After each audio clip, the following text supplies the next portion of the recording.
दशमोऽध्यायः।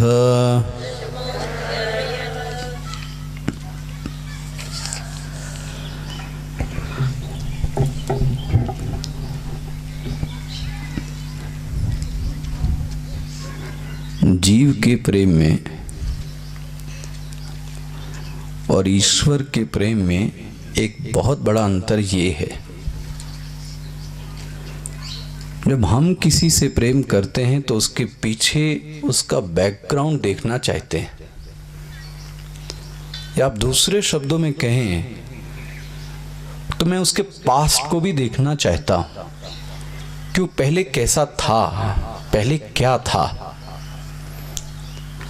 लेकिन ईश्वर के प्रेम में यह है कि वो पीछे का इतिहास जानने की कोशिश नहीं करता। आप पहले क्या थे ये मुझसे नहीं मतलब, आपने क्या किया ये भी मुझसे नहीं मतलब, हाँ आप अभी क्या करते हैं वो बताइए, अभी क्या स्थिति है वो बताइए। जनरली जब हम लोग लोगों से मिलते हैं तो मेरा तो अनुभव यही रहा, ज्यादातर व्यक्ति अपने पास्ट को बताने की कोशिश करता है। मैं ऐसा था, मैंने ऐसा ऐसा किया, मेरे साथ ऐसा ऐसा हुआ। लेकिन आपको पता है सामने वाला व्यक्ति आपके पास्ट को जानने की इच्छा नहीं रखता। वो ये चाहता है आप क्या हैं ये बताइए, आप क्या करना चाहते हैं वो बताइए। आप किसी बड़े अच्छे कंपनी में भी जाइए, वो आपसे नहीं पूछते कि आपने पहले क्या क्या किया, वो तो बीती हुई बात हो गई। आप ये बताइए अभी आप क्या हैं, इसको बोलते हैं वर्तमान में आप क्या हैं। जीव अपने बीती हुई बातों को लेकर, और जहां उसको थोड़ा सा खाली समय मिला, जरा सा भी खाली समय मिला, तो वो कहां चला गया? अपने भूत में। भूत में मतलब अपने पास्ट में। आपको नहीं लगता कि आधे से ज्यादा समय हमारा अपने पास्ट को सोचने में जा रहा है? अच्छा ये भी है, पास्ट को सोचने से मिलेगा क्या? कुछ हो सकता है? बुजुर्ग लोग तो यही कहते रहे, जो हो गया सो हो गया, बीती ताही बिसार दे, आगे की सुध ले। लेकिन हम कितना भी कहें, हमको मजा यही आती कि मेरे साथ ऐसा ऐसा हुआ, मैंने ऐसा ऐसा किया। और किसी को हम प्यार भी करते हैं तो हम उसके पिछला इतिहास देखना चाहते हैं। लेकिन आपसे बताऊं, ईश्वर आपके पिछले इतिहास को देखना पसंद नहीं करता। वो आपसे ये पूछता है अभी आप वर्तमान में क्या हैं। पहले मैं बहुत स्वस्थ था, स्वस्थ थे, अभी नहीं है, और मैं पीछे जान के क्या करूंगा? आप एक डॉक्टर के पास जाएं, वो पूछेगा आपका अभी वजन कितना है ये बताइए। आपका 10 साल पहले वजन कितना था इसमें उसका कोई इंटरेस्ट नहीं। आपकी ब्लड शुगर अभी क्या है वो बताइए। आप 5 साल पहले बता के क्या करना चाहते हैं? और ज्यादा फाइल बना के ले जाइए तो वो देखता नहीं है, वो फेंक देता है, वो रिसेंट की चीजें देखना चाहता है। ये आपके जीवन में, हमारे जीवन में आना चाहिए। हम किसी के पास्ट को जानने की ज्यादा इच्छा मत करें। और ये मैं नहीं कह रहा हूं, ध्यान रखना भगवान क्या बोलते हैं, जो श्लोक मैंने पहले सत्र में छोड़ा था, अपि चेत सुदुराचारः। ये श्लोक आपका 30वां है, अध्याय 9 का। मिल गया आपको? अध्याय 9 का 30वां श्लोक था। अपि चेत सुदुराचारः, सावधानी से देखना, आप दुराचार शब्द नहीं लिखा, सुदुराचार, स्पेशलिस्ट इन दुराचार। अल्टीमेट इन दुराचार, ऐसी कोई चीज नहीं रह गई जो उसने किया नहीं। वाह, मानते हैं अपिचेत सुदुराचार। लेकिन भगवान क्या बोलते हैं, अब क्या करता है, बोलते हैं भजते माम अनन्य भाग। देखो, कभी ऐसा वो था, लेकिन अभी वो क्या करता है, बोले भजती, किसको, बोले माम। कैसे, बोले अनन्यतया। जैसे मैंने आपको प्रातःकाल, अनन्य मतलब अन्य आश्रयाणाम त्याग। अब सिर्फ उसको एक लगन है, एक आश्रय दिखता है, एक नाम दिखता है, एक जगह समाधान दिखता है, एक जगह ही सुख दिखता है, एक जगह ही शांति दिखती है, एक जगह। इसलिए शब्द क्या आया, अन्य। अपिचेत सुदुराचारः भजते माम अनन्य भाग।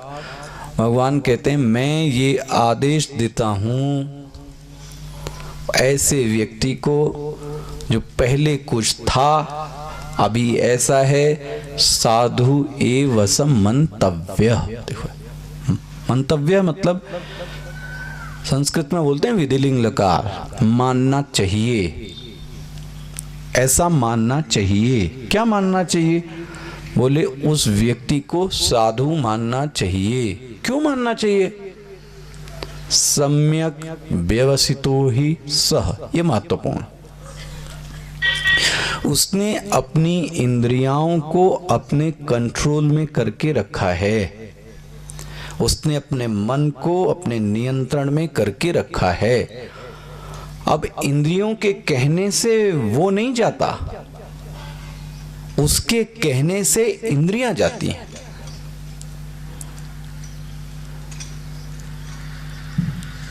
नींद के कहने से हम सोते हैं कि हमारे कहने से नींद आती है। अर्जुन के साथ ऐसा नहीं था, इसलिए उसका नाम गुड़ाकेश पड़ा। हमारी इंद्रियां हमको चला रही हैं। मतलब मन ने ये बोला कि गाली बक दो, मन ने बोला, और जैसे ही मन ने बोला बको, मैंने तुरंत बक दिया। मन ने बोला हाथ उठाओ, मैंने हाथ उठा दिया। मन ने बोला खा लो और खा लो, मैंने खा लिया। मतलब मेरे ऊपर मेरा नियंत्रण नहीं रह गया, मेरे ऊपर अब इनका, किनका, इंद्रियों का नियंत्रण हो गया, और मैं कहूं कि मैं इंद्रियों का गुलाम हो गया। होना क्या चाहिए, मैं जब कहूं इतना सोना है, इतना उठना है, ऐसे रहना है, मैं नहीं कह रहा हूं कि वो इंद्रियां कहेंगी नहीं आपसे, वो कहेंगी। लेकिन आपको पता है, एक दो बार जब आपने इंद्रियों के प्रस्ताव को रद्द कर दिया, नहीं माना, तो उनको एक सबक मिलता है, ये व्यक्ति हाँ सोचेगा, ऐसे मेरी बात नहीं मान लेगा। इसलिए सम्यक व्यवसितो ही सह, और ऐसे व्यक्ति को भगवान बोलते हैं अभ्यास करते करते क्षिप्रम। क्षिप्रम मतलब वेरी क्विकली, बहुत जल्दी, भवति धर्मात्मा। और इसका सबसे अच्छा उदाहरण है वाल्मीकि। कहां एक डाकू, कहां नारद जी का कमंडल और कहां उसको चुराने में लगा था, और कहां उसका दिल ऐसा पसीजा कि एक मरते हुए पक्षी को देखकर उसका जी कलप उठा। ऐसा हिंसक व्यक्ति का एक ये चित्त है कि एक पक्षी को मरते देखकर वो रो रहा है, ऐसा संभव है? हर समय व्यक्ति की एक जैसी दशा नहीं होती, कब कहां पर क्या बदल जाए आप कुछ कह नहीं सकते। बस जो मैं प्रातः कह रहा था, ये बदल जाए, ये दृष्टि, ये सोच, ये विचार, ये मान्यता, ये एक बार बदल जाए, व्यक्ति बदल सकता है। और भगवान कभी न कभी ये ठोकर जरूर सबको लगाते हैं। जहां जहां मैंने आसक्ति करके रखी है, जिसको मैं बड़ा ज्यादा प्यार करता हूं, भगवान आपको एक ठोकर लगा के दिखा देते, ये देखो ये है असलियत। आपने तो भरपूर प्यार किया, लेकिन इस व्यक्ति की असलियत क्या है? इसलिए थोड़े समय में उसको सबक मिल जाता है, किसी चीज की अति ठीक नहीं है। क्षिप्रम भवति धर्मात्मा शाश्वत शांतिम निगच्छति। भगवान यहाँ कहते हैं, मैं वचन देता हूँ, मैं प्रतिज्ञा करता हूँ, कौन्तेय प्रतिजानी। देखो जी, मैं वचन देता हूँ, मैं प्रतिज्ञा करता हूँ अर्जुन, मेरे भक्त का नाश कोई कर नहीं सकता। देखो जी कितनी सुंदर वाक्य है, मेरे भक्त का और मैं आपको एक और उल्टी बात बोलूं,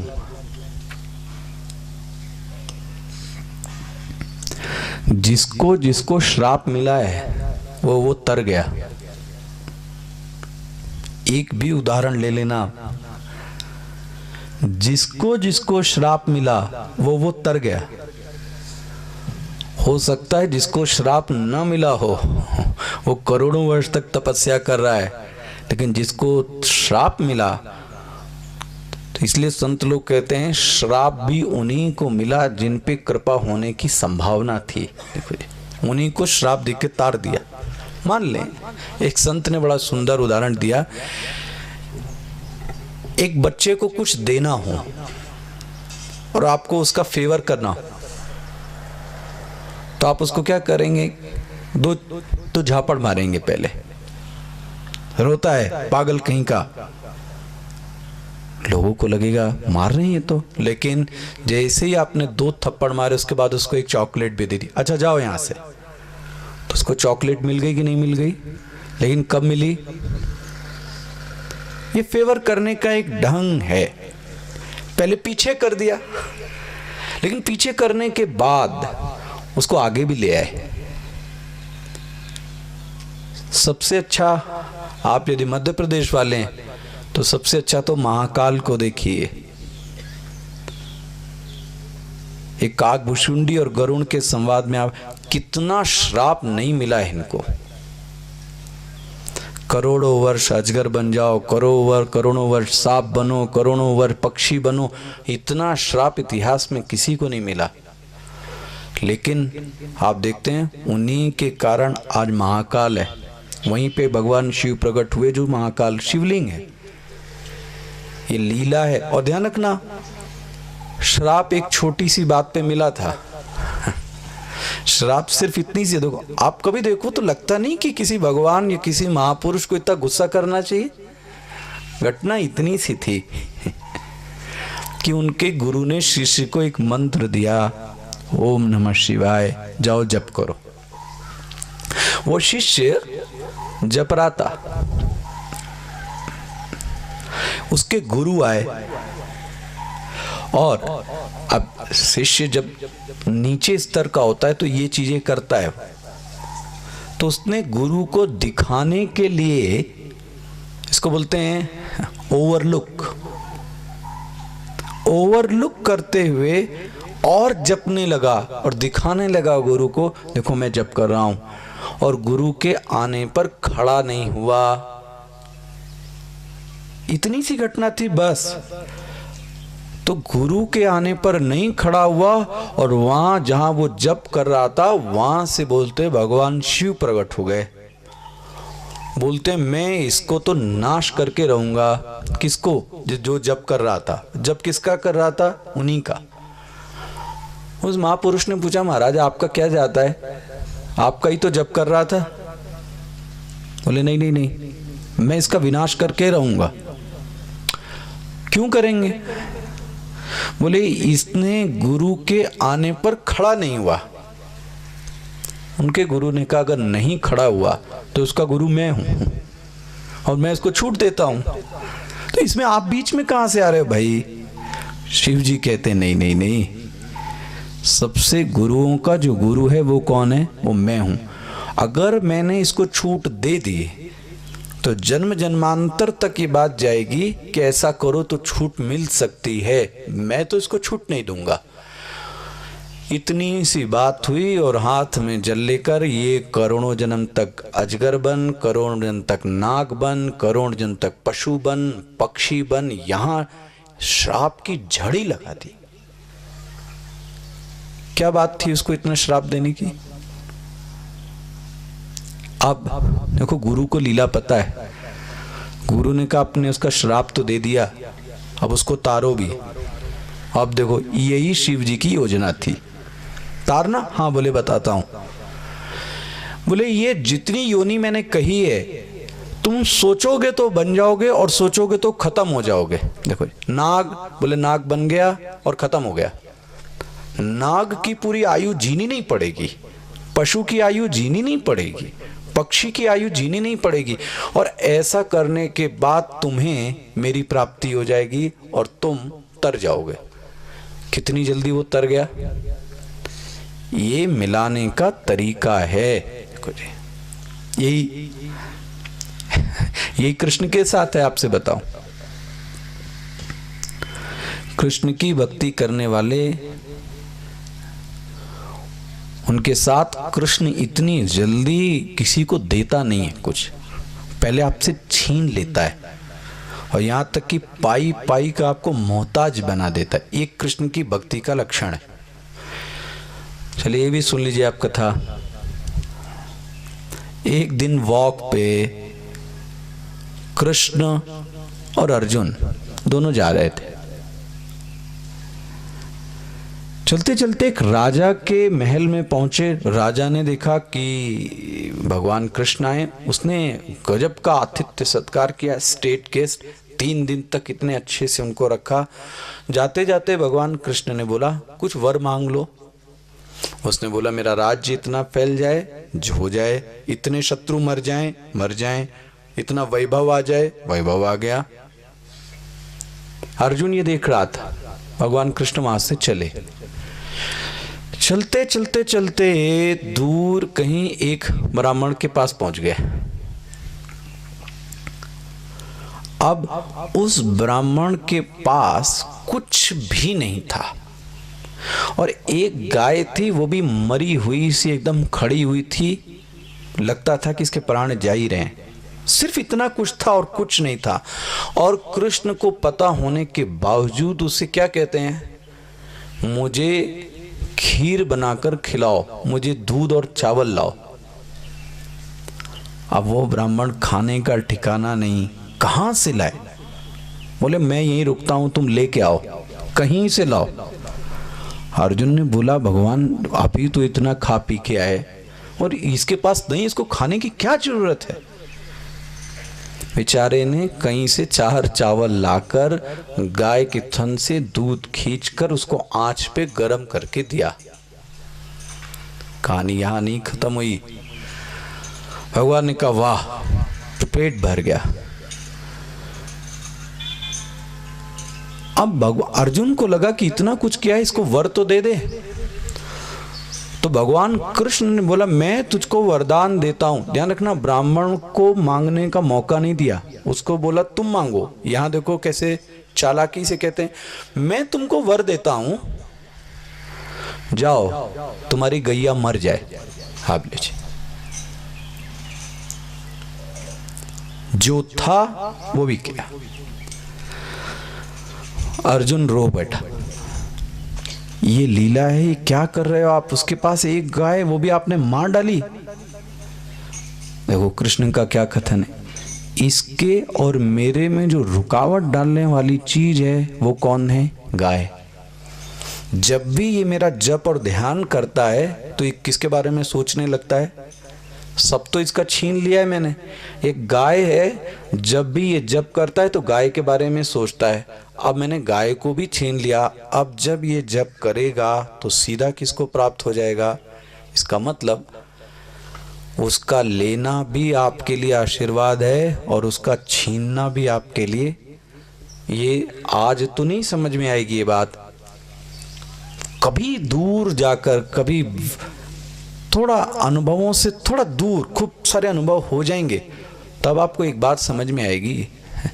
जो किया है उसने ना बहुत सोच समझ के किया है, और जो घटना भी घटी है अभी कष्ट हो रहा है देखने में, बाद में पता लगेगा जो उसने किया है वो कैसा किया है, ठीक ही किया है। इसलिए हमें किसी के पीछे इतिहास को न देखकर वर्तमान को देखें, पहला सूत्र। दूसरा, इंद्रियों को नियंत्रण में लाएं। तीसरा, देखो जी, जो मैं आज आपसे कह रहा था विशेष, मेरे भक्त का कभी नाश नहीं हो सकता। देखो जी, ये मेरी प्रतिज्ञा है अर्जुन। उसको लगता है कि मैं उसके साथ ऐसा कर रहा हूं, छीन रहा हूं, मार रहा हूं, नहीं दे रहा हूं, लेकिन शायद उसके लिए यही उपयुक्त है कि उसको ना दिया जाए। इसलिए कभी आपको कोई चीज ना मिले, छीन ले आपसे, तो आप झगड़ा मत करना, शांति से बैठना। थोड़े दिन में आपको उसका उत्तर मिल जाएगा कि उसने आपसे क्यों लिया, क्यों छीना, और दिया भी है तो कुछ सोच और विचार के। नाउ अब एक ये चैप्टर स्टार्ट होता है अध्याय 10 की स्टार्टिंग में आपसे एक प्रश्न पूछते हैं।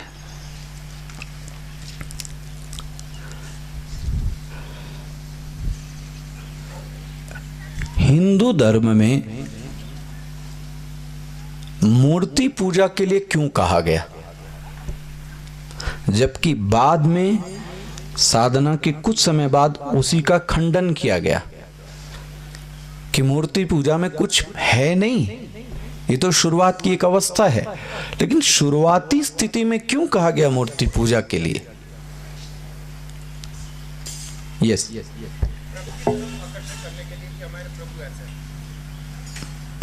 अगर मूर्ति ना हो तो ध्यान कर ले।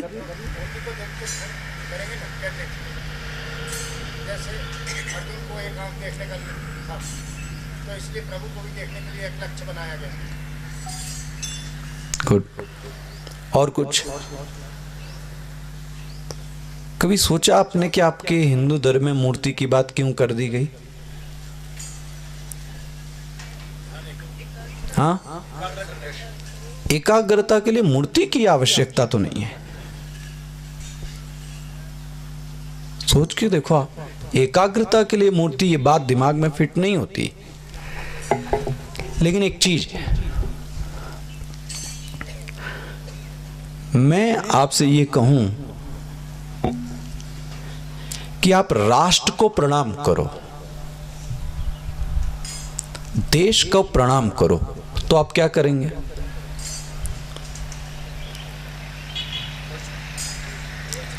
हाँ, और यस, और कोई दे, अच्छा चलो ये नहीं समझ में आता, देश की बेइज्जती करा दो, देश का अपमान करा दें, उसके लिए क्या करें?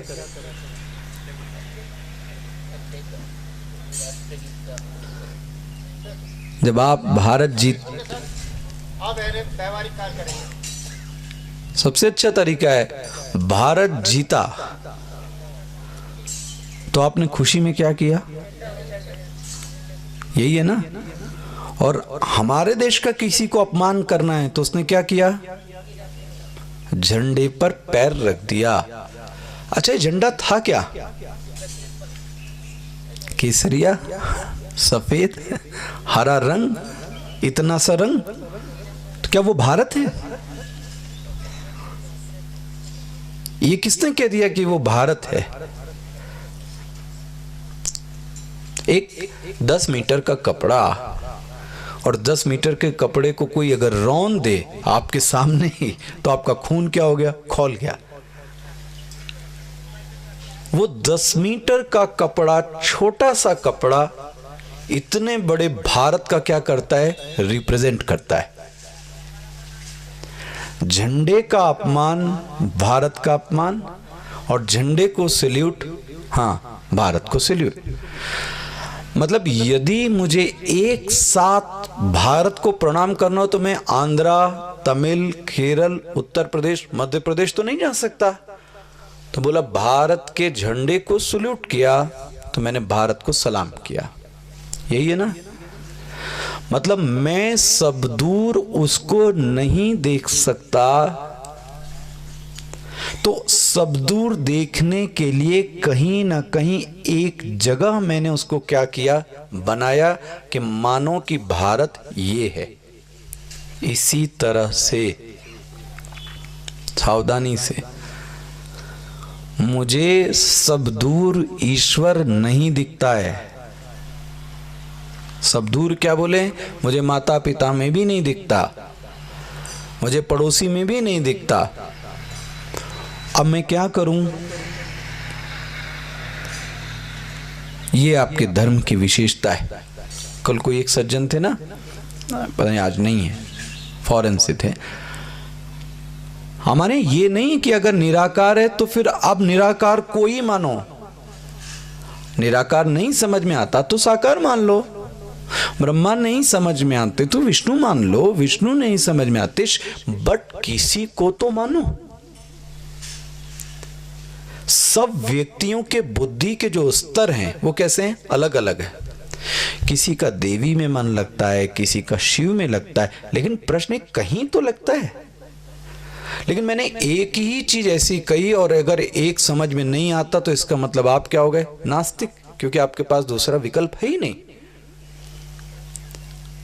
एक ये धर्म ऐसा है आपका हिंदू जो सभी को अपने में समाहित करता है।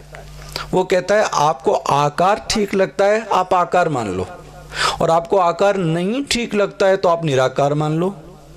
आपको गुण वाला अच्छा लगता है आप गुण मान लीजिए, आपको गुण नहीं अच्छा लगता आप निर्गुण मान लीजिए। हालांकि ध्यान रखना, मैं बार बार इतने दिनों में कहा, साकार से उठ के जाना कहां पे है, निराकार। सगुण से उठकर जाना कहां पे है, निर्गुण। सफर यही है। ये भी वाक्य बोल देता हूं,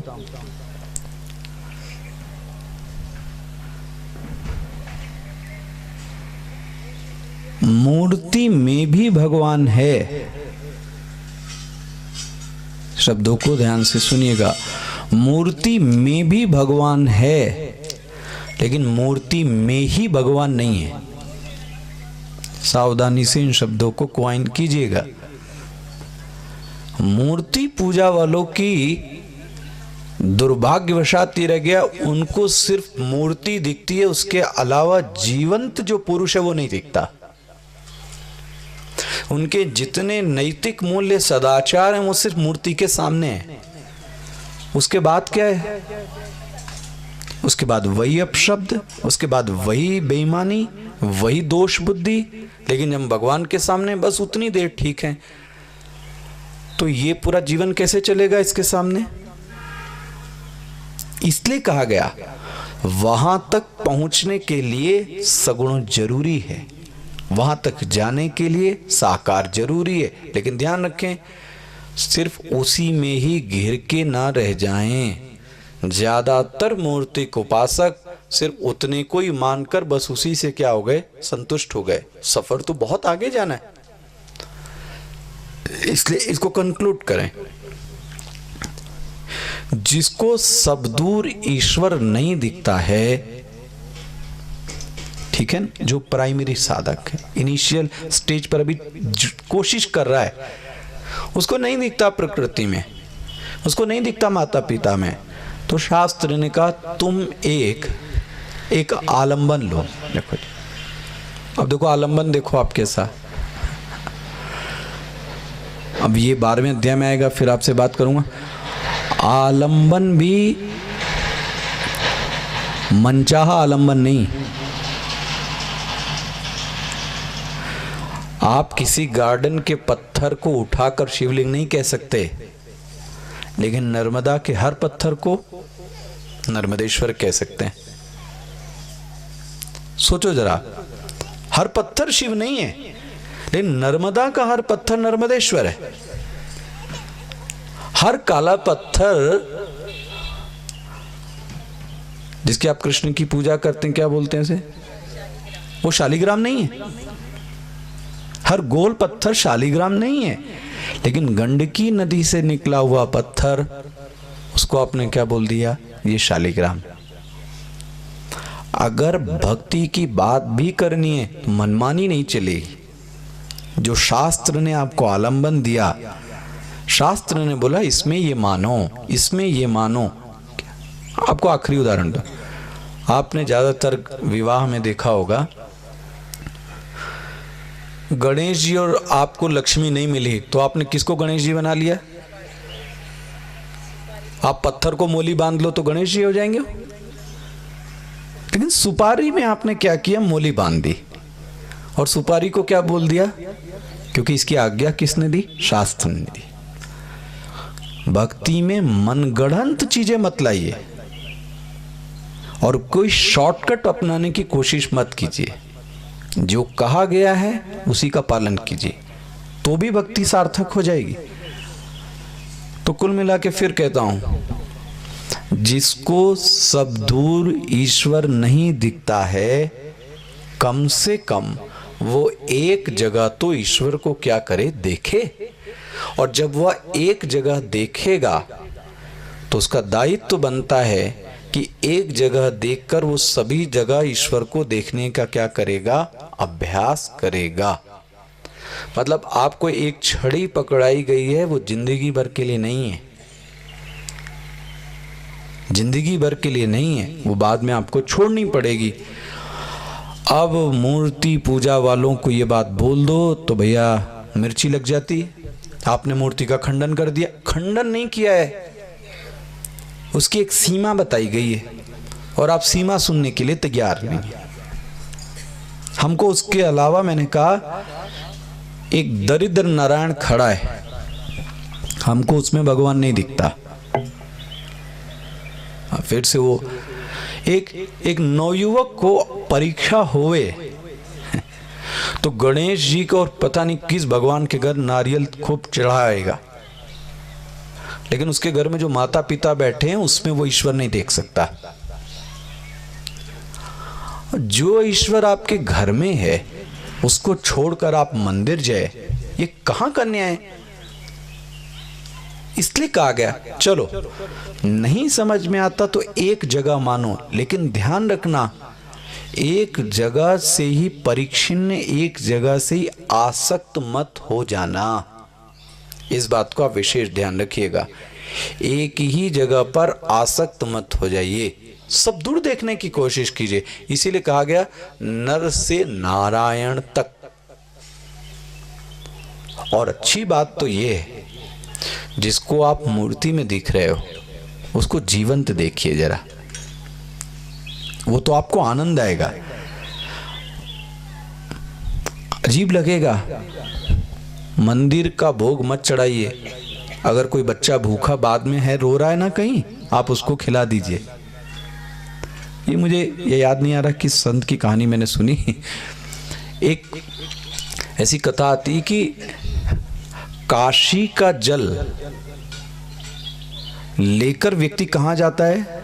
रामेश्वरम। कहां है आप देखें, एक साउथ में, एक एकदम नॉर्थ में। काशी का जल साउथ में लेकर जाते हैं। एक ग्रुप था, वो काशी का जल लेके जा रहा था रामेश्वरम। एक ग्रुप था, बहुत सारे लोग थे।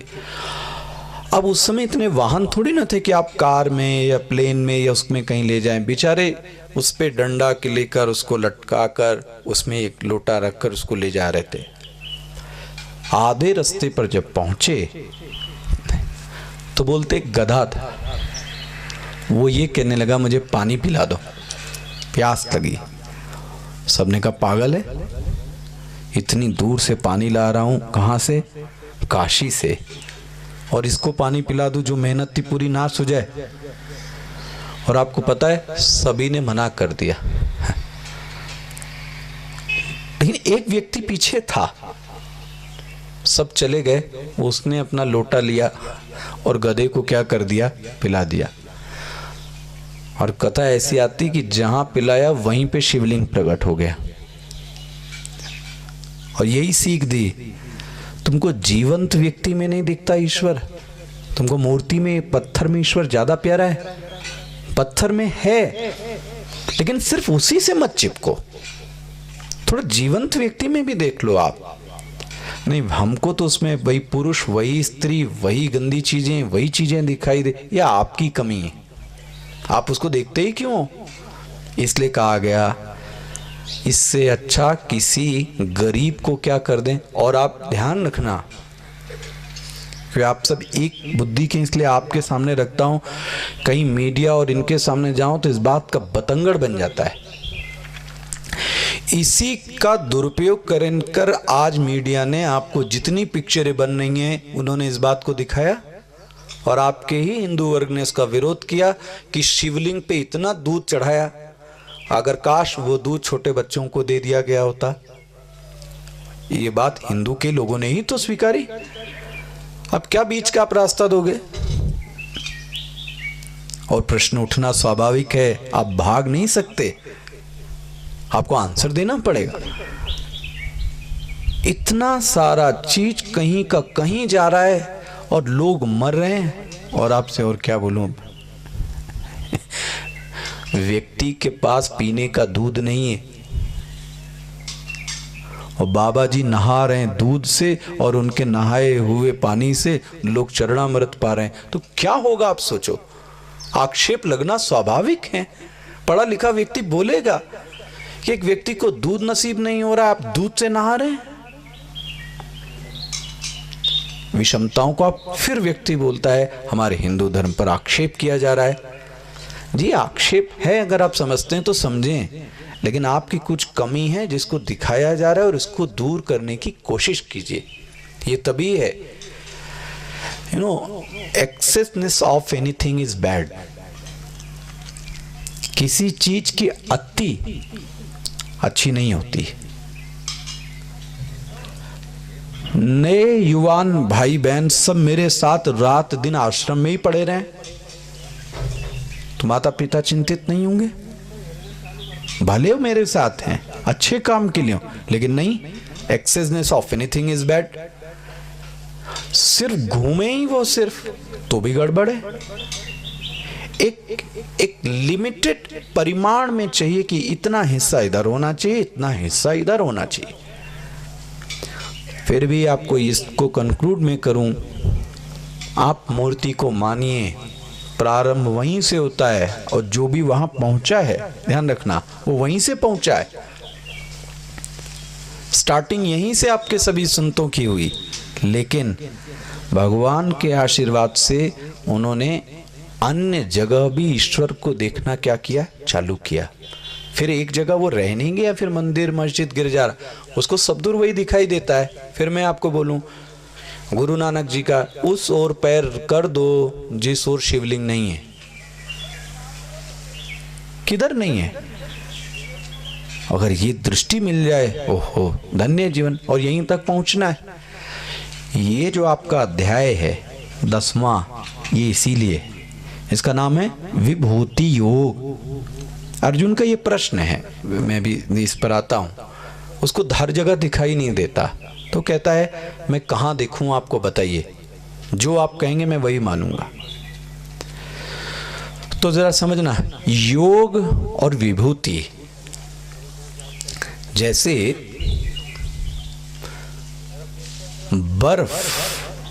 बर्फ का पहाड़, बर्फ का गोला किससे बना?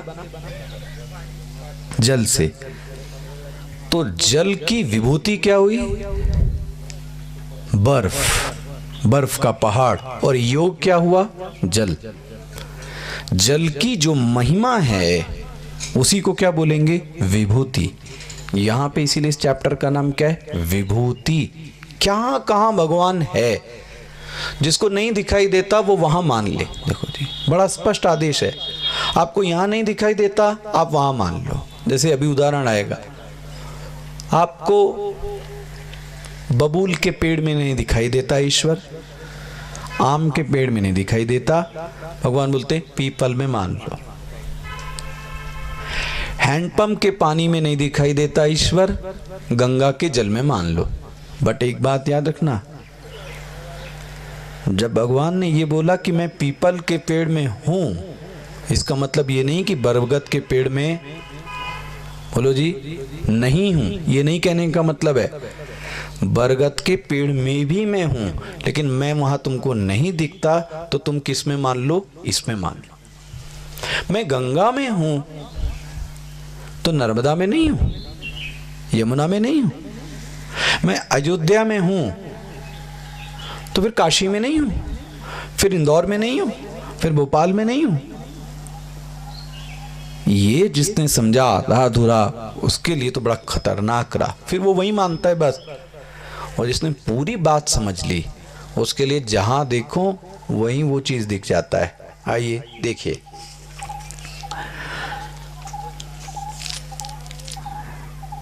भूय एव महाबाहो, हे अर्जुन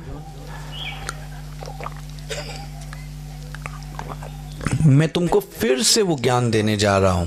भगवान क्यों देने जा रहे हैं, मैंने पूछा आपसे भी। बोले बड़ा व्यक्ति छोटे का हित चाहता है। वो आचार संहिता क्या कहती है, जब तक कोई प्रश्न नहीं पूछे विद्वान व्यक्ति को, गुरु को उसका उत्तर नहीं देना चाहिए।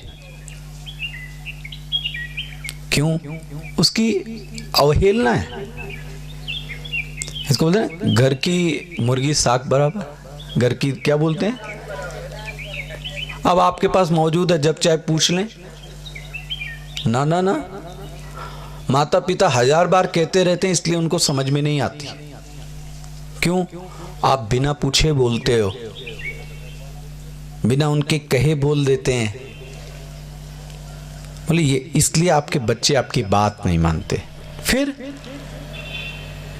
लेकिन ये भी एक सत्य है कि जब कोई किसी का हित चाहता है और देखता है कि व्यक्ति सही मार्ग पर नहीं जा रहा है, तो व्यक्ति क्या करता है, माता पिता गुरु बच्चे को बता देते हैं, बाएं जाओ, यहाँ पैसा मत खर्च करो, यहाँ पैसा लगाओ, इसके साथ ऐसा व्यवहार करो। ये कौन बताता है, बड़े। जबकि छोटे ने पूछा क्यों बताया आपने, हित की वजह से, अच्छाई की वजह से, इसके प्रेम की वजह से। भगवान भी क्या बोलते हैं, वक्ष्यामि, देखो शब्द पढ़ो क्या लिखा गया है। क्यों मैं तुमको बताने जा रहा हूं, हित काम्यया, मैं तुम्हारा हित चाहता हूं इसलिए बोल रहा हूं, मैं तुमको प्रेम करता हूं इसलिए बोल रहा हूं। अच्छा बोलिए भगवान क्या कहना चाहते हैं। अर्जुन, न मे विदुहु सुरगणाः, न मुझे देवता जानते हैं, न मुझे दानव जानते हैं, देखना, न मुझे ऋषि जानते हैं, न मुझे मुनि जानते हैं। कौन जानता है, क्यों नहीं जानते आपको। बोले मैं इनका बाप हूं, ये मुझे क्या जानेंगे। क्यों, अरे बोले मैं इनका कारण हूं, जब ये नहीं थे तब भी मैं था, ये मुझे क्या जानेंगे, मैं इनको सबको जानता हूं। क्या बोलते हैं, अहम आदिर ही देवानाम, मैं ही इनके प्रारंभ में था। लेकिन देखो, अब देखो जिसको मैं बोला था आकार की बात, क्या बोलते हैं, लेकिन मैं कैसा हूं, माम अजम, मेरा जन्म हुआ ही नहीं। अब क्या कहोगे आप, तो फिर कृष्ण जन्माष्टमी में क्या करोगे आप। यहां तो क्या बोलते हैं, यो माम अजम, मेरा जन्म हुआ ही नहीं। आप लो जी, हो गई कहानी। अब तो आप अब राम का जन्म क्या मनाएंगे। भगवान तो यहां साफ साफ बोले, माम अजम अनादिम च, मेरा जन्म नहीं हुआ। समझना, मैं आपकी भाव को खंडित नहीं करना चाहता। जिसका जन्म होता है, हाँ बोलो ना, उसकी मृत्यु भी होगी। अगर ईश्वर का जन्म मान लिया तो ईश्वर की, इसलिए चालाकी से तुलसीदास जी ने क्या बोला, जन्म नहीं बोला है, भय प्रगट कृपाला दीन दयाला। शब्द क्या लिखा है? प्रगट मतलब क्या? जो पहले नहीं था, जो दिख नहीं रहा था, लेकिन दिख नहीं रहा था इसका मतलब नहीं था, ऐसा नहीं है। ध्यान रखना, जन्म और प्रगट में हमको दिख नहीं रहा है, वो है, और जब नहीं दिखने वाली चीज दिखने लगी तो भगवान तुलसीदास जी क्या बोलते हैं? प्रगट। इसलिए भगवान को क्या मानते हैं हम? नरसिंह अवतार क्या हो गए? प्रगट हो गए। इसलिए वेदांत शब्दों के प्रति बड़ा सतर्क है। वो जन्म नहीं मान सकता। जन्म मानेगा तो फिर मरण भी होगा प्रभु का, तो फिर तो विलाप रहेगा। बोलते नहीं जी, मैं तो मैनिफेस्टेशन मानूंगा। मैं ये मानूंगा कि भगवान कुछ समय के लिए गायब। जैसे आप इसको समझें, एक व्यक्ति एक सत्संगी पुरुष हो, वो जो अभी आपके सामने दिखाई नहीं दे रहा है, और वो व्यक्ति अभी एकदम से आ जाए, तो आप क्या कहोगे? ये व्यक्ति का जन्म हो गया। आप क्या बोलेंगे? ये व्यक्ति क्या हो गया? प्रकट हो गया, सामने आ गया। लेकिन जब सामने नहीं था तब भी वो था, तब भी वो था, लेकिन पर्दे के पीछे था। अब आपके सामने आ गया। भगवान भी कभी ऐसा कोई समय नहीं था जब वो नहीं थे। फिर से वेदांत देखना, लहर नहीं थी तब भी जल था, लहर है तब भी जल है, और लहर नहीं रहेगी तब भी जल। पैदा कौन हुआ? लहर, जल नहीं। जल तो पहले से ही था। वो ईश्वर भी ऐसे ही, वो तो है, बट उसने एक छोटा सा नन्हा मुन्ने का रूप ले लिया। और ध्यान रखना, माता उसी में आसक्त हो गई। और देखो आप, अच्छा खासा भगवान हंस रहे थे, वो बोलती नहीं तुम रो। आप लो जी, मतलब जबरदस्ती व्यक्ति को रुलाए चाहे, और बोलती रोदन ठाना, हमको छोटे बच्चे की तरीके से लीला करो। क्या करूं? पहले तो तुम रो। देखो, कभी लगता है इसीलिए आज भी जितने बच्चे पैदा होते हैं सबसे पहले ना रोए। मैं आपको नहीं बता, नहीं रोए तो डॉक्टर एबनॉर्मल बोल देता है कि बच्चे में कुछ गड़बड़ी है, तो रोना ही चालू कर दिया। ध्यान रखना, लेकिन भगवान रोए नहीं थे, वो मुस्कुरा रहे थे। ये तो कौशल्या है, ये तो देवकी है, जिसके कहने पर भगवान ने कहा ठीक है आप कहती हो। तब भगवान ने रोदन ठाना, कीजिए शिशु लीला। तब भगवान ने कहा चलो फिर लीला करता हूं। ध्यान रखना, इसके बाद में भी उन्होंने कहा कहीं मेरी माता भ्रमित ना हो जाए, तो उन्होंने मुंह खोल के दिखा दिया, ए कौशल्या, ए देवकी, तुम कुछ गलत समझ रही हो, मैं जीव नहीं हूं, मैं सृष्टि का मालिक हूं। ये देखो मुंह में मेरे। एक ने मुंह में देखा तो वो बेहोश हो गई, देखो जी। और एक ने प्रार्थना की ये लीला बंद करो, मुझे जो पहले वाला रूप था वही दिखाओ।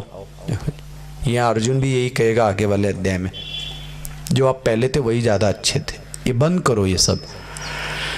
इसलिए ध्यान रखना, जन्म नहीं, तो इसलिए भगवान कृष्ण क्या बोलते हैं? यो माम अजम, जो मुझे ये जानता है कि मेरा जन्म नहीं हुआ है, अनादि, मैं कब से हूं ये बताया नहीं जा सकता। देखो जी, ये बात मैंने आपसे पहले बोली, पहले पेड़ की पहले बीज,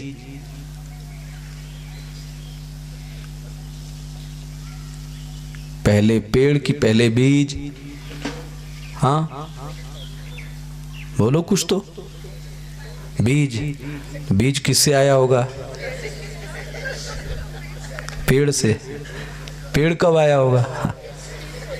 पहले कौन?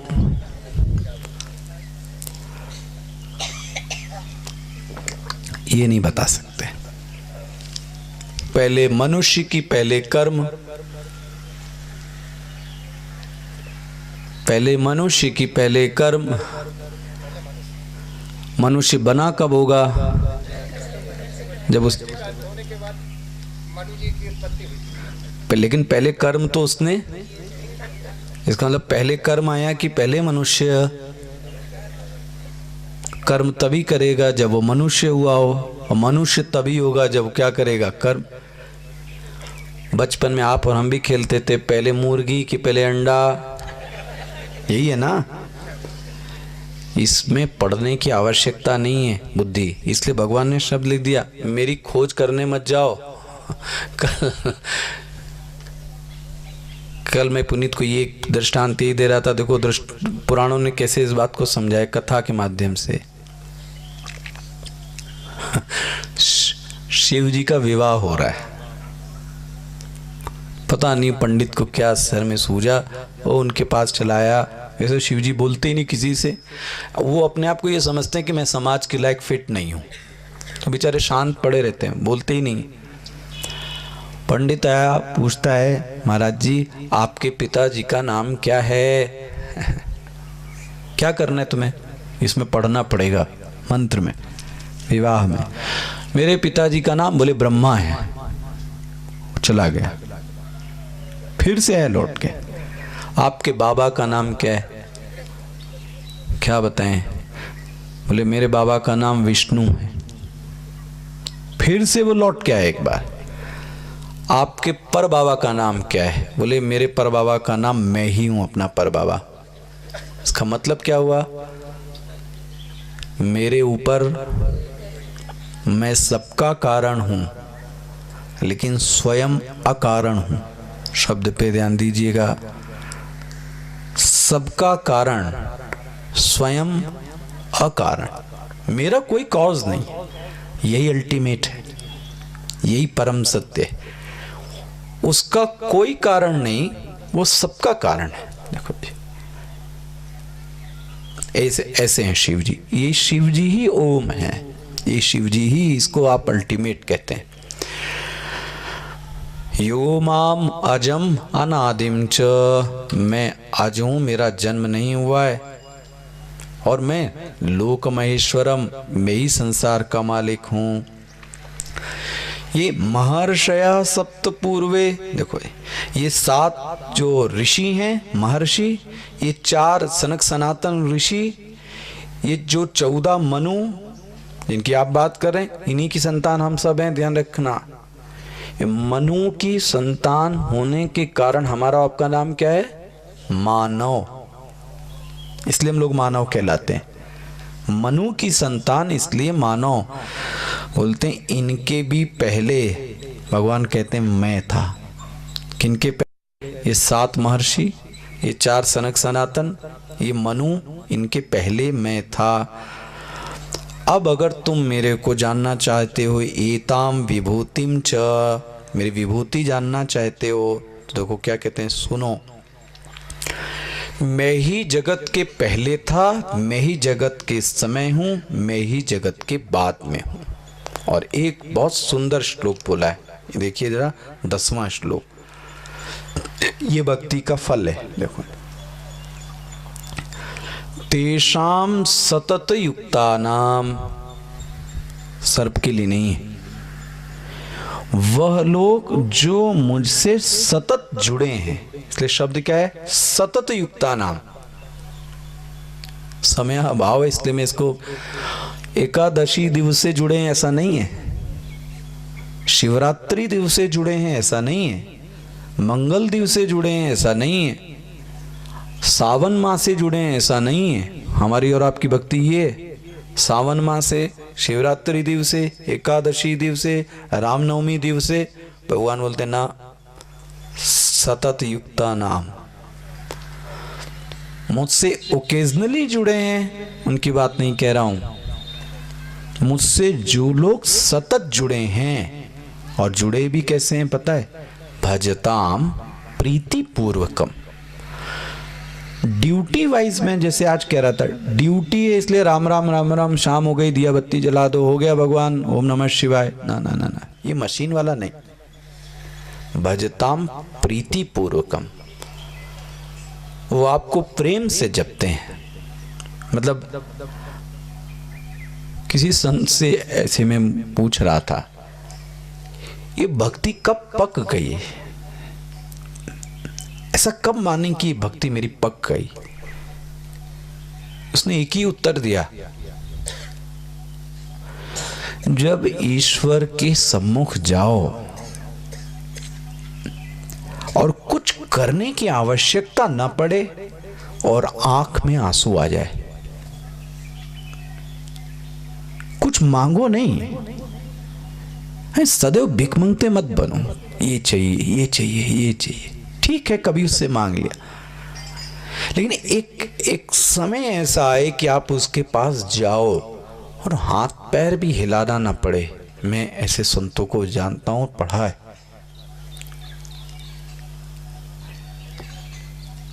वृंदावन में ऐसी कहानी आती है। और बाके बिहारी के सामने उड़िया बाबा जाते थे, और जब उड़िया बाबा जाते थे तो वो हाथ आगे नहीं करते थे, ऐसे ही खड़े रहते थे। अब पंडा पुजारी की बुद्धि तो है नहीं, उनकी बुद्धि वही प्रसाद वही दक्षिणा में लगती। उनको क्या लगा कि मेरे भगवान का अपमान करता है ये महात्मा आकर। हर आदमी यहाँ माला चढ़ाता है, फूल चढ़ाता है, प्रसाद चढ़ाता है, हाथ जोड़ता है, प्रणाम। ये एक ऐसा महात्मा है जो कुछ नहीं करता, आके डंडे की तरीके से ठूंठ की जगह से खड़ा है।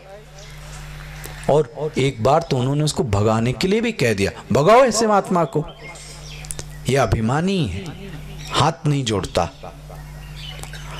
उड़िया बाबा को ये खबर लगी कि ऐसे कुछ पंडे पुजारी चाहते हैं, तो उन्होंने अपने शिष्यों को बुलाकर कहा, देखो जो वो कह रहा है वो सही है, अब एक काम करना, जैसे ही मैं मंदिर जाऊं तो तुम लोगों की ड्यूटी है कि मेरे दोनों हाथ पकड़ के क्या कर देना, जोड़ देना, और जब तक मैं ना कहूं तब तक मेरे हाथ को क्या करते रहना, पकड़े रहना।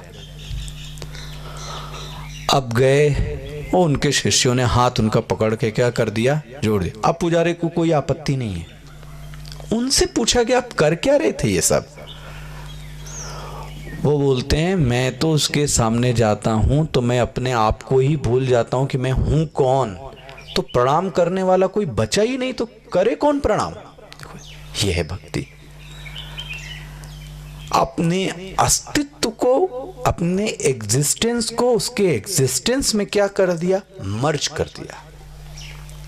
जी, यही कपूर आरती है, यही कपूर आरती है। इसीलिए व्यक्ति पूजा में कपूर जलाता है। कपूर क्या करता है, भगवान के सामने जलता है और जलने के बाद अपने अस्तित्व को भी क्या करता है, दिया बत्ती जलती रहती है।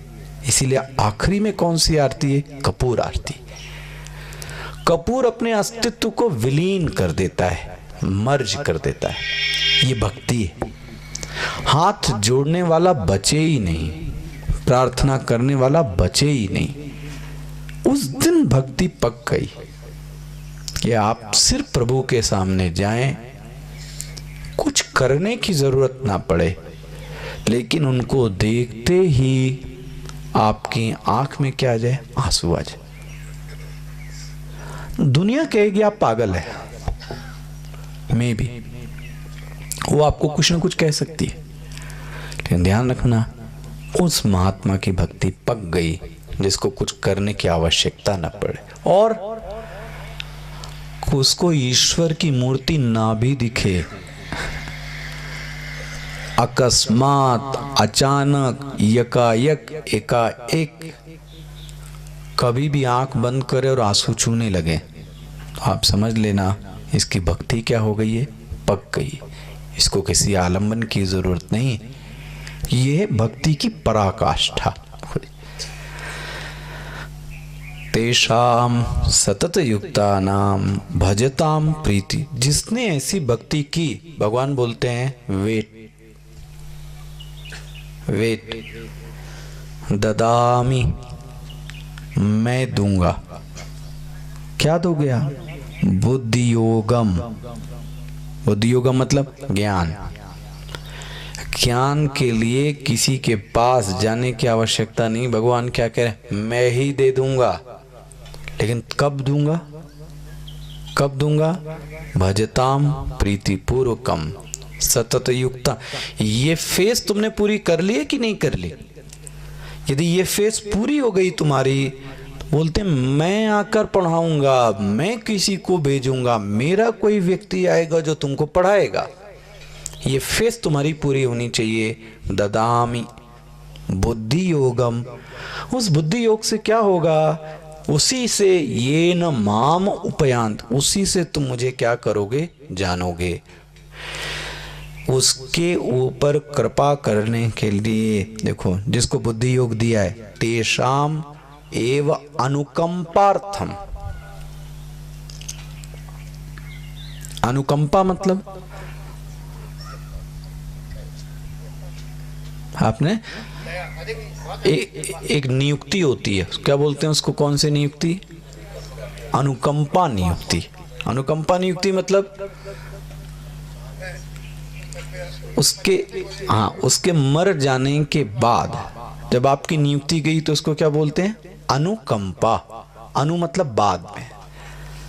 जब आपने ये सब कर लिया तो जो भगवान की कृपा होती है उसको क्या बोलते हैं पता है? अनुकंपा।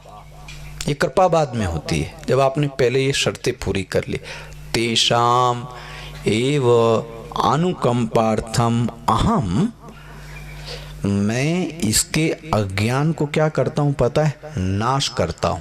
देखो जी, भगवान खुद करते हैं। इसीलिए गुरु ब्रह्म रूप जानो, इसीलिए भजन आया। ये जो गुरु है ये व्यक्ति नहीं है, और गुरु अगर व्यक्ति बन गया तो वो जीव है। गुरु यदि व्यक्ति बन गया तो जीव है। वो किसी एक जगह से समट के नहीं रह सकता, एक परिच्छिन्न में कभी नहीं रह सकता। वो सबका है, वो खुला है, वो अल्लड़ है। उसको आप एक सीमा में बांध नहीं सकते। जब मन चाहे उठ के भाग गया, क्यों? किसी एक जगह पे बंध नहीं सकता। वो गुरु बनकर बोले मैं आता हूं। क्या करते हैं आप उसके जीवन में? ज्ञान दीपेन, उसके जीवन में एक ज्ञान का दीपक जलाता। उससे क्या होगा?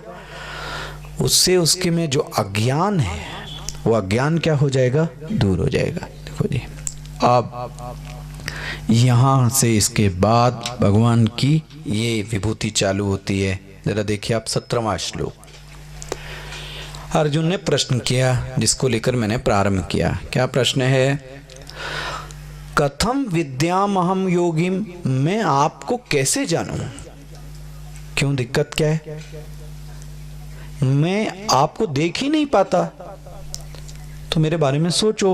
वो बोलता है कैसे सोचूं? सदा परिचिंतन, मुझे तो आपके बारे में सोचना भी नहीं आता। और अर्जुन कितना विनम्र है। केशु केशु भावेशु, भगवान मैं ज्ञानी नहीं हूं, मुझे कुछ नहीं आता। आप तो मुझे ये बताइए कि मैं क्या क्या देखकर आपकी याद करूं। देखो जी, इसका प्रश्न देखना। केशु केशु च भावेशु, किस किस भावों में आप हैं वो मुझे बताइए। चिंत्योसी, उसको देखकर कम से कम मैं आपके बारे में सोचूंगा तो आप वो चीज बताओ जिसको देखकर मुझे आपकी याद आ जाए। भगवान बोलते हैं चलो स्टार्ट। कहते हैं मैं कितना कहूं अर्जुन, वैसे पूरा जगत में ही मैं व्याप्त हूं, तो मैं सुनाऊंगा तो ये कथा खत्म ही नहीं होगी। हरि अनंत, हरि कथा अनंता, कितना सुनाऊंगा मैं तुम्हें। अर्जुन कहता है भगवान थोड़ा सा तो सुना दीजिए, कम से कम मेरे भाव के लिए तो सुना दीजिए। तो भगवान ने एक शब्द यूज किया, प्राधान्यतः। देखो जी, तो सेफर साइड के लिए शब्द यूज किया। सब तो मैं नहीं बता सकता क्योंकि इसकी तो अनंत है। मैं तुमको प्राधान्यता, मेन चीज बता दे रहा हूं, जहां जहां तुम मुझे देख सकते हो। तो कहाँ कहें? वैसे तो बोलते हैं नास्यंतो, मेरा तो कोई अंत है ही नहीं, तुम्हें कब तक बताऊंगा। स्टार्ट करते हैं। अर्जुन, सभी भूतों में, सभी मानवों में गूढ़ाकेश बनकर, अंतर्यामी बनकर मैं ही हूं। कल मैं कह रहा था, कौन सा ऐसा व्यक्ति है जिसको प्रेम नहीं अच्छा लगता? कौन ऐसा व्यक्ति है जिसको चरित्र अच्छा नहीं लगता? कौन ऐसा व्यक्ति जिसको अनुशासन पसंद नहीं है? कौन ऐसा व्यक्ति है जिसको विनम्रता नहीं पसंद है? सभी को चाहिए। इसका मतलब हम सभी के अंदर कोई ना कोई एक ऐसी चीज तो गई है जो सबको वही अच्छी लगती है। भगवान बोलते हैं वो कौन है? मैं हूं। अच्छा, चालू किया। मैं आदित्यानाम अहम विष्णु हूं। मैं 12 जो आदित्य हैं उसमें विष्णु कौन है? उसमें मैं हूं। ये ज्योति वाली चीजें दिखती हैं, प्रकाश वाली, देखो ये आप अभी भी देख सकते हो। जहां आपको ज्योति दिखाई देती है उसमें जो सूर्य है वो कौन है? अब आपको कोई मंदिर ना भी दिखाई दे तो यदि खुले रूप से सूर्य दिखाई दे जाए तो आप किसको प्रणाम कर लो? सूर्य को ही प्रणाम कर। इसका मतलब वही कौन है? भगवान। ज्योतिषाम मिल गया, और अभी ही। अच्छा, उसके बाद उन मरीचि मरुताम अस्मि, जो 49 वायु है ना, जिन्होंने सुंदरकांड पढ़ा है, भगवान जब आग लगाने चले थे ना हनुमान जी, तो चौपाई क्या आती है? मरुत भय 49 प्रकार की वायु बहने लगी। उन वायु में मैं कौन हूँ? मरुत नाम की जो चीज है वो मैं हूँ 49 में से। अब बहुत सारा मैं कितना पढ़ा। नक्षत्राणाम अहम शशि, नक्षत्रों में मैं कौन हूँ? शशि मतलब चंद्रमा मैं हूँ। वेदों में मैं कौन हूँ? साम वेद हूँ। देवों में मैं कौन हूँ? इंद्र हूँ। इंद्रियों में मैं कौन हूँ? ये आप देख सकते हो, हाथ पैर मुंह मन, इसमें कौन है? मन जो है वो मैं हूँ। भूतों में जो चेतना दिखाई देती है वो मैं हूँ। 11 रुद्र जितने हैं, 11 रुद्र बोलते ना शिव जी, इन रुद्रों में मैं कौन हूँ? शंकर हूँ। यक्ष और राक्षसों में मैं कौन हूँ? धन का स्वामी कुबेर, देखो ये मैं हूँ। 8 वसुओं में अग्नि मैं हूँ। पर्वत जो शिखर वाले होते हैं उसमें मैं कौन हूँ? सुमेरु हूँ। पुरोहित, देखो पुरोहित मतलब क्या होता है पता है आपको? पंडित नहीं, पुरोहित मतलब है जो आपको आपके परिवार का हित पहले ही बता दे। पूरा मतलब पहले, जो आपका हित पहले ही बता दे उसको क्या बोलते हैं? पुरोहित। इसलिए हर परिवार में क्या होता था? पुरोहित। वो आपके वंश को जानता था। उसको ये नहीं दान दक्षिणा और इसके लिए वो बोले सिर्फ पुरोहित, ना ना ना, जो आपके हित को बताए, ऐसा करना चाहिए ऐसा नहीं करना चाहिए, वो कौन है? वो पुरोहित। अच्छा, सेनापतियों में मैं स्कंद, ये शिव जी का पुत्र था स्कंद। सेनापतियों में मैं कौन हूँ? स्कंद। जलाशय जितने दिखते हैं उसमें मैं समुद्र हूँ। महर्षियों में मैं भृगु हूँ। अक्षब्दों में मैं अक्षर हूँ। और देखो यज्ञों में सबसे अच्छा यज्ञ क्या बोल दिया? जप यज्ञ। भगवान का नाम लेना, इससे बड़ी और कोई चीज नहीं। वो बोले वो मैं ही हूँ। पहाड़ तुमको दिखे तो बहुत सारे पहाड़ है, हिमालय जब दिख जाए तो समझ जाओ कौन है? मैं ही हूँ। पेड़ दिखाई दे तो समझ लेना पीपल का पेड़ दिखाई दे तो मैं ही हूँ। देवर्षियों में नारद मैं हूँ। गंधर्वों में चित्ररथ मैं हूँ। सिद्धों में कपिल मैं हूँ। घोड़ों में मैं उच्चैश्रवसा नाम का घोड़ा हूँ, इंद्र के पास था ये। हाथियों में मैं गजेंद्र है ना, गजेंद्राणाम, गजेंद्र हाथी मैं हूँ। शस्त्रों में मैं वज्र हूँ, देखो जी वज्र। गाय में मैं कामधेनु हूँ। और प्रजनोत्पत्ति में देखो, जिसके कारण हम और आप उत्पन्न हुए हैं, उसमें जो काम है जिसके कारण पुत्र की उत्पत्ति हुई है पुतनी की, वो कौन है? बोले वो जो काम है ना वो मैं ही हूँ। मेरे कारण ही लोग यहाँ उत्पन्न हुए हैं। सर्पों में मैं कौन हूँ? सर्पों में मैं सर्पराज हूँ। शेष नागों में मैं अनंत शेष नाग हूँ। जलों में मैं वरुण हूँ। पितरों में मैं अर्यमा हूँ। दैत्यों में मैं प्रहलाद हूँ। देखो प्रहलाद का जो वंश था वो कैसा था? दैत्य। गणना करने वालों में मैं काल समय हूँ। पशुओं में मैं शेर हूँ। पक्षियों में मैं गरुड़ हूँ। पवित्र वायु में मैं वायु हूँ। शस्त्रधारियों में मैं राम हूँ। मछली जो जल में रहती हूँ उनमें मगर जो है वो सिर्फ मैं हूँ। नदियों में मैं गंगा हूँ। ऐसे बहुत सारी चीज़ें आपको बताई हैं और अब आप ये अपने आप पढ़ सकते हैं। इसमें इतनी कोई फिलॉसफिकल चीज़ें नहीं है, अपने आप भी आप पढ़िए। नहीं दिखाई देते हैं अर्जुन यहाँ यहाँ, तब मुझे आके देखना। और भी क्या पता है? छलियों में मैं छल हूं। देखो जी भगवान क्या बोलते हैं? शकुनी अपने आप को ही समझता था। शकुनी का बाप भी मैं ही हूं, मैं उससे बड़ा छलिया हूं। इसलिए बोलते हैं पर भगवान अगर उस स्तर पे आ गए तो उनसे ऊपर कोई जा नहीं सकता। क्या बोलते हैं? द्यूतम छलयताम अस्मि। ये जो द्यूत में छल है ना वो मैं ही हूं। देखो जहां तेज दिखाई दे जाए, प्रकाश, वो आभा, वो बोलते वो मैं ही हूं। वृषीणाम, वृषि वंशियों में वासुदेव मैं हूं। बहुत सारी चीजें 38वें श्लोक तक ये सब चीजें बताई। अब क्या बोलते हैं अर्जुन? मेरी विभूति का अंत ही नहीं है, मैं कब तक तुम्हें बताऊंगा ये सब चीजें, लेकिन मैंने तुमको कैसे कह दी? नान्तोस्ति, 40वां श्लोक देखिए, ना अंत अस्ति, मेरा अंत तो है ही नहीं। मैंने कैसे बोला? हरि अनंत, हरि कथा अनंत। मैं कहाँ तक बताऊंगा तुम्हें? लेकिन मैंने तुमको थोड़ी सी ऐसा तुद्देश्यतः प्रोक्ता, एक देश में मैंने तुमको ये चीजें बता दी। अब जहां जहां तुमको क्या क्या दिखाई दे, विभूति, ऐश्वर्य, कांति, शक्ति, जहां जहां ये दिखाई दे, चमक, प्रकाश, ज्ञान, तेज, वैभव, ध्यान रखना उस जगह मैं ही हूं, मेरे कारण ही वहां पे ये है। अर्जुन अब मैं इतना बता दूंगा तो तेरे को क्या मिलेगा? क्योंकि मैं नहीं कह रहा हूं, भगवान बोलते हैं अथवा बहुना ये तेना किम ज्ञातेन, इतना बहुत जान के क्या करोगे? जितना बताया है उतना ही देखो इस चीज को। मैं पूरे जगत को एकांश में करके स्थित हूँ। ये फिलॉसफिकल वाक्य है और मैंने जब कभी अपने समय में पढ़ा, इस पंक्ति पे ही 12 से 15 दिन आत्माओं को सुना, सिर्फ इस पंक्ति पे ही। क्या है पंक्ति?